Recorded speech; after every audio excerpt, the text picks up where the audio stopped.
শাহবাগ আন্দোলন হয়েছে ওই যুদ্ধাপরাধের বিচারের জন্য। কাহিনী জানো কি? এর মানে হলো শাহবাগী মতলব যারা আন্দোলন করে বা হলো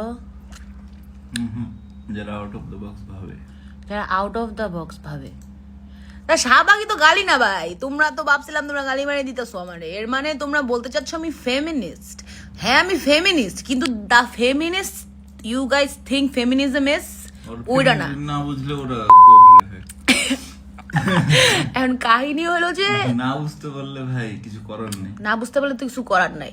আর সেকেন্ডলি ফেমিনিজম মানে আমি রাস্তায় দাঁড়ায় বিড়ি খেতে চাই না। ফেমিনিজম মানে হইলো যে অধিকার অনুযায়ী সমান সমান পেতে চাই, ওই ফেমিনিজম হয়। আমি ফেমিনিস্ট। না এখন ওই সমান সমান বলতে কি সিচুয়েশনের উপরে, যেমন একটা মহিলা প্রেগন্যান্ট হলে তাকে সাপোর্টটা করতে হবে। হ্যাঁ এটা কেন মেয়েদের মনে করাই দিতে হচ্ছে? এটা তো ছেলেদেরই দায়িত্ব ছিল।